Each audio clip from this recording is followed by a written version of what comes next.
Son muchas las cosas que sabemos los fans de Harry Potter con respecto a los personajes, los libros y las películas. Pero a lo largo del tiempo, han ido surgiendo cosas nuevas que vuelven este mundo todavía más interesante y fascinante. Veamos lo que nos dice al respecto J.K. Rowling en su página de Wizarding World.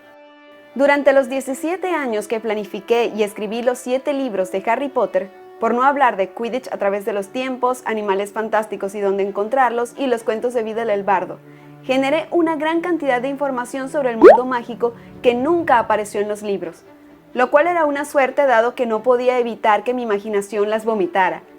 Y a menudo, cuando necesitaba un detalle desechable, lo tenía listo gracias a la información que había desarrollado. También me encontré desarrollando argumentos para personajes secundarios o incluso terciarios que resultaban superfluos. Y lo que más me fastidiaba eran las tramas de algunos personajes mucho más importantes que había que sacrificar en aras de la historia principal. En mi fuero interno las llamaba tramas fantasmas, mi expresión privada de todas las historias no contadas que a veces me parecían tan reales como el montaje final. En alguna ocasión he conversado con algunos lectores y les he mencionado parte de una trama fantasma. Sus caras se han llenado de consternación y durante una fracción de segundo se han preguntado si se habían saltado accidentalmente 20 páginas en alguna parte. Pido disculpas a quienes hayan podido equivocarse accidentalmente de este modo. El problema está, literalmente, en mi cabeza. Yo soy Samira Potter y el día de hoy nos vamos a sumergir en este universo de tramas fantasmas que J.K. Rowling creó mientras escribía nuestra saga favorita, en la cual encontraremos muchos datos interesantes y en algunas ocasiones hasta desconocidos. ¡Lumos!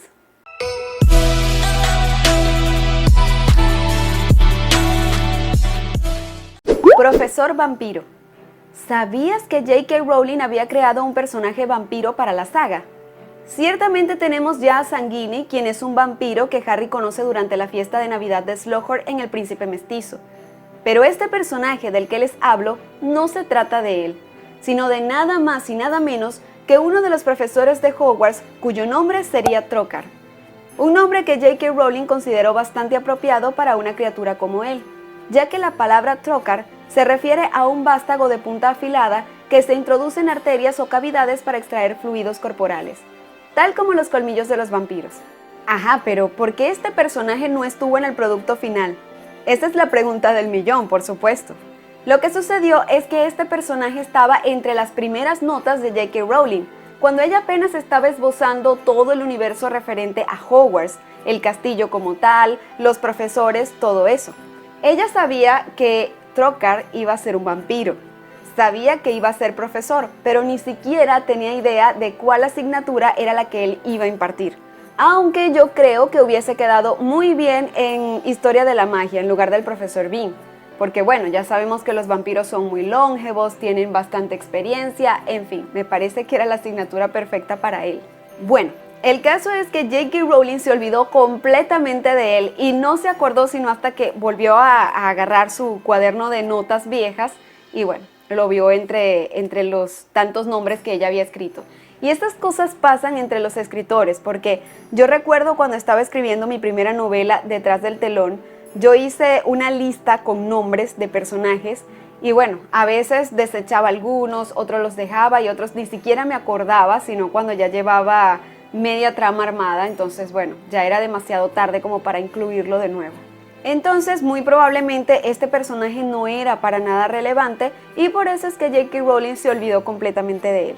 Sin embargo, yo considero que sí habría estado genial que hubiese incluido vampiros dentro de la saga con una mayor relevancia de lo que vimos, pues me refiero a Sanguini. Pero bueno, Joanne opinaba que ya el tema de los vampiros había sido explotado bastante, tanto en el cine como en la literatura, y que era muy poco lo que ella podía aportar al respecto. Y bueno, en cualquier caso, esas son criaturas que pertenecen al folclore de Europa del Este, y J.K. Rowling optaba más bien por criaturas del folclore británico. Así que bueno, en ese caso un vampiro no tenía mucha cabida en el universo de Harry Potter. Pero como a mí sí me encanta todo esto sobre los vampiros y me pareció una idea interesante, yo recuerdo que escribí un día un personaje OC en un fanfic, cuando yo escribía fanfics por allá en Wattpad, Y bueno, si sienten curiosidad sobre esto, les cuento que pueden encontrar el primer capítulo en su versión audiolibro en mi canal de Patreon. Sir Cadogan. ¿Se acuerdan del simpático personaje que no pudimos ver en la película, pero que aparece en el tercer libro? Para los que no lo conozcan, Sir Cadogan es el personaje de Un retrato, un caballero de armadura a quien le asignaron la responsabilidad de custodiar la entrada a la sala común de Gryffindor cuando Sirius destruyó el retrato de la Dama Gorda. Pero J.K. Rowling nos tiene más datos sobre él. ¿Quién fue Sir Cadogan antes de quedar inmortalizado en el retrato? Bueno, existe la creencia generalizada en los círculos mágicos de que Sir Cadogan fue uno de los famosos caballeros de la Mesa Redonda, aunque poco conocido, y que alcanzó esta posición gracias a su amistad con Merlín. Ciertamente ha sido eliminado de todos los volúmenes muggles de la historia del Rey Arturo, pero las versiones mágicas de los cuentos incluyen a Sir Cadogan junto a Sir Lancelot, Sir Bedivere y Sir Percival. Estos relatos revelan que es un hombre impulsivo y picante, valiente hasta la temeridad, pero en general una buena persona. El encuentro más famoso de Sir Cadogan fue con el Wyvern of Wine, una criatura en forma de dragón bestial que en la primera ocasión se comió el caballo de Sir Cadogan, le derritió la espada, le partió la varita por la mitad y también le derritió la visera del casco. Y como Sir Cadogan, por supuesto, no podía ver nada a través del humo que salía por todas partes, salió corriendo, pero en lugar de huir de verdad y alejarse lo más posible, se fue a una pradera donde estaba un pony tranquilito pastando, y a él no se le ocurrió una mejor idea que montar el pony y regresarse hasta donde estaba la bestia. O sea, ¿cómo se le iba a ocurrir regresarse hasta donde estaba la bestia? Si no pudo enfrentarse a él usando un caballo, imagínense con un pony y además con la varita rota. Y bueno, el dragón, esta cosa, cuando vio que se acercaba a Sir Cadogan de nuevo, agachó la cabeza y se dispuso a comérselo, tanto a él como al pony. Pero la varita de Sir Cadogan, que estaba rota, se le incrustó en la lengua, se la atravesó, lo que provocó que salieran vapores que venían del estómago y se fueron acumulando y bueno, así de la nada, ¡boom!, explotó. En fin, Sir Cadogan se inmoló, se sacrificó por el bien de la humanidad.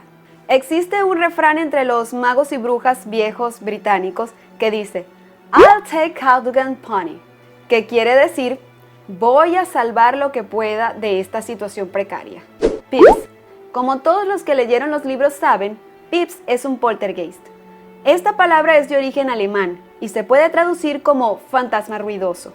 Aunque este tipo de seres no son precisamente fantasmas, sino entidades invisibles que pueden mover objetos, azotar puertas, en fin, hacen travesuras. Y se dice que están fuertemente asociados a los lugares donde viven personas muy jóvenes y en especial adolescentes. Así que no tiene nada de raro que en un edificio que normalmente está tan lleno de adolescentes como lo está Hogwarts, desde un principio, se generara un poltergeist. Así como tampoco es de extrañar que con semejante carga de energía adolescente, este poltergeist en cuestión fuese mucho más ruidoso, destructivo y difícil de expulsar que los que usualmente aparecen en casas de algunos muggles. Pero una de las cosas que diferencia a Pips de sus colegas poltergeist es que él sí tiene forma física, aunque él está invisible la mayoría del tiempo, pero cuando alguien como por ejemplo el profesor Dumbledore o McGonagall, a quien él de cierta forma les tiene respeto, le dice Pips, vuélvete visible, él va y lo hace. Y esa apariencia que él tiene coincide completamente con su personalidad burlona y traviesa.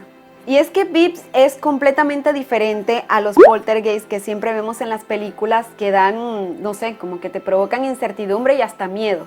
A Pips no, a él provoca, ya saben, es tan molesto. Siempre me acuerdo de ese episodio, no recuerdo de cuál de los libros fue, pero dice que Harry estaba dormido, que él sentía que acababa de dormirse, cuando de pronto él vino y lo despertó soplándolo en la cara con un aire gélido. Entonces, bueno, imagínense lo molesto que debe ser eso. Pero tampoco podemos negar que Pips es el que le pone sazón a la historia, el que hace que los libros sean aún más divertidos.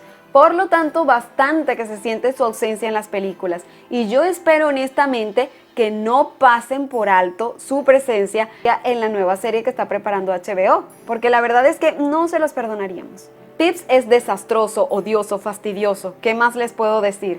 Todos los celadores lo odian. desde Hangerton Hungle, quien fue nombrado por los 4 fundadores de Hogwarts, hasta Argus Filch. Todo el tiempo están intentando sacarlo del castillo, lo cual parece imposible.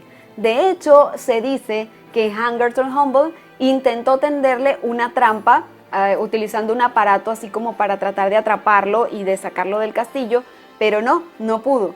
Entonces, bueno, él se molestó, hizo tremendo zafarrancho dentro del castillo, los estudiantes quedaron de lado afuera, no podían entrar, no había clases, un pandemonium. Entonces llegaron a una especie de acuerdo, tanto Pips como la directora del colegio en ese entonces. Él pidió, entre otras cosas, un nuevo sombrero que era cosido por una gran diseñadora. También pidió usar uno de los baños del primer piso. Y por supuesto dejó por sentado que no podían sacarlo del castillo en ningún momento. O sea, eso olvídenlo, jamás. Por eso es que es tan diferente a los que aparecen en las casas de los Muggles. Y bueno, y al fin y al cabo es bastante entendible que los celadores lo odien porque son ellos los que tienen que limpiar el desastre. Las tizas que lanza, el agua que cae de los globitos de agua que le lanza a los estudiantes nuevos, todo ese desastre. Pero, en fin, él solamente está actuando bajo su naturaleza. No pueden hacer nada. Aguántenselo. Además, ¿quién se puede olvidar que Pips se escondía dentro de las armaduras en diciembre para cantar villancicos groseros? Yo todavía no voy a superar eso, fue demasiado gracioso. Sirenas. Y por último tenemos a las sirenas del Lago Negro. ¿Sabían que en la escena donde Harry y Ron, que estaban a bordo del Ford Anglia del señor Weasley, chocan contra el sauce boxeador, originalmente no estaba escrita así? Este capítulo fue reescrito por Joanne Rowling por sugerencias de su editor. Pero como les dije, Harry y Ron no iban a caer sobre el sauce boxeador, sino sobre el Lago Negro.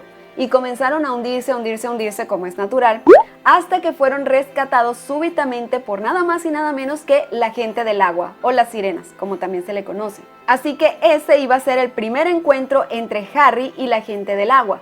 Pero como ya sabemos, este encuentro se aplazó hasta el 4.º libro, El Cáliz de Fuego, cuando Harry entra en el Lago Negro a propósito de la segunda prueba del Torneo de los Tres Magos. Y bien amigos, esto ha sido todo por el día de hoy. Espero que les haya gustado estos datos y como siempre los invito a dejar su opinión ahí en la cajita de los comentarios. ¿Les gustaría saber más datos sobre Harry Potter? Pero no me gustaría irme sin antes invitarlos a mi página de Patreon donde van a encontrar contenido extra. Por supuesto, abajo en la descripción les voy a dejar un link y también en el comentario fijado. Si me están viendo desde YouTube y quieren apoyarme, pueden hacerlo dándole clic a ese botoncito negro que dice suscribirse. También pueden compartir el video, darle a like y desde luego activar la campanita de notificaciones para que YouTube les avise cuando yo suba un nuevo video. Si me están viendo desde Facebook pueden seguirme, compartir el video y comentarlo. Pero no se olviden de pasar por el canal de YouTube donde van a encontrar la versión extendida de todos los videos. Espero que hayan pasado un momento agradable y sobre todo mágico. Les envío un abrazo afectuoso y no se olviden de que la magia es poder. ¡Nox!